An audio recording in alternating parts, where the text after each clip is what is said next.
লড়াই এবার মুখোমুখি। ভারত বিদ্বেষের মাসুল চুকাতে হবে বাংলাদেশকে।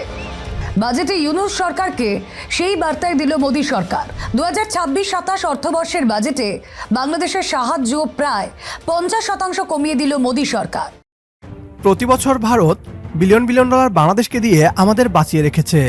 তবে অকৃতজ্ঞ বাংলাদেশি আমরা নাকি কোনো কারণ ছাড়াই ভারত বিরোধী হয়ে যাওয়ায় 2026 সালের নতুন বছরের বাজেটে 50% সাহায্য কেটে দিয়েছে ভারত। এবার আপনি আমি সবাই না খেয়ে মারা পড়ব। 2024 সালে 120 কোটি রুপি সাহায্য দিয়ে 18 কোটি জনগণকে খাইয়েছে ভারত। এবার তা কমিয়ে 60 কোটি করে দিয়েছে তারা। 9 কোটি বাংলাদেশি এখন না খেতে পেরে মারা পড়বে। কি ভাবছেন এগুলো আমাদের দাবি? না, এগুলো পশ্চিমবাংলার মিডিয়ার দাবি। বাংলাদেশিরা ভারত বিরোধী হয়ে যাওয়ায় 60 কোটি রুপি কেটে দিয়ে চরম শিক্ষা দিল নাকি আমাদের। ভারতীয়রা ভেবেছে ভারতের 60 কোটি রুপি দিয়েই এখন বাংলাদেশকে চলতে হবে। চলুন দেখে আসি ভারতীয় মিডিয়ার কমেডি। অনুরোধ করছি ভিডিওটি শেষ পর্যন্ত দেখার জন্য, কেননা ভিডিওর শেষ অংশে আমরা ভারতীয় মিডিয়ার কমেডির দাঁতভাঙ্গা জবাব দিব। লড়াই এবার মুখোমুখি। ভারত বিদ্বেষের মাসুল চুকাতে হবে বাংলাদেশকে। বাজেটে ইউনূস সরকারকে সেই বার্তায় দিল মোদী সরকার। 2026-27 অর্থবর্ষের বাজেটে বাংলাদেশের সাহায্য প্রায় 50% কমিয়ে দিল মোদী সরকার। প্রতি বছরই বাজেটে প্রতিবেশী দেশগুলিতে উন্নয়নমূলক কাজের জন্য আর্থিক বরাদ্দ ঘোষণা করা হয়। এবারও তাই করা হয়েছে। বাংলাদেশের পাশাপাশি বরাদ্দ করা হয়েছে ভুটান, নেপাল, আফগানিস্তান, মায়ানমার সহ বিভিন্ন দেশের জন্য। তবে গত বেশ কিছু বছরের তুলনায় এই বছর এই সাহায্য বাংলাদেশের জন্য প্রায় 50% কমে গেছে। গত বছর বাংলাদেশের জন্য বরাদ্দ ছিল 120 কোটি টাকা। এই বরাদ্দ কমে এই বছরে হয়েছে 60 কোটি টাকা।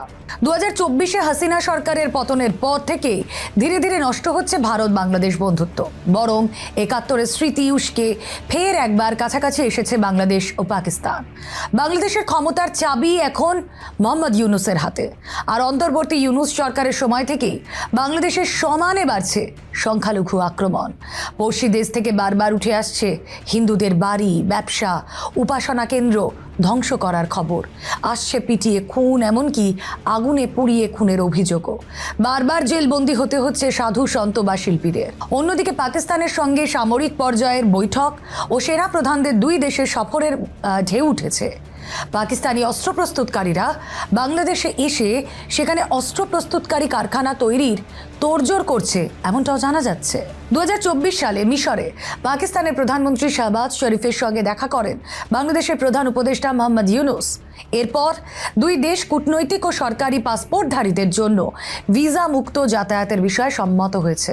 দীর্ঘদিন পর পুনরুজ্জীবিত হয়েছে যৌথ অর্থনৈতিক কমিশন জেইসি এবং বাণিজ্য বিনিয়োগ কমিশন গঠনেরও পরিকল্পনা ঘোষণা করা হয়েছে। বর্তমানে বাংলাদেশ ও পাকিস্তানের মধ্যে সরাসরি কার্গো জাহাজ চলাচল শুরু হয়েছে এবং সরাসরি বিমান পরিষেবাও চালু হয়েছে। বৃহস্পতিবার 14 বছর পর ঢাকা করাচি রুটে নন স্টপ বিমান পরিষেবা পুনরায় চালু হয়েছে। এইসব পদক্ষেপ 2024 সাল থেকে ভারত বাংলাদেশ সম্পর্কের অবনতির প্রেক্ষাপটে ঘটছে বলে বিশ্লেষকদের মত। কূটনৈতিক টানাপোড়েনের প্রভাব পড়েছে খেলাধুলার ক্ষেত্রেও। গত মাসে আন্তর্জাতিক ক্রিকেট কাউন্সিল আইসিসি বাংলাদেশ দলের গ্রুপ ম্যাচ ভারত থেকে সহ আয়োজক শ্রীলঙ্কায় সরানোর অনুরোধ প্রত্যাখ্যান করলে বাংলাদেশ পুরুষদের টি-20 বিশ্বকাপ থেকে সরে দাঁড়ায়।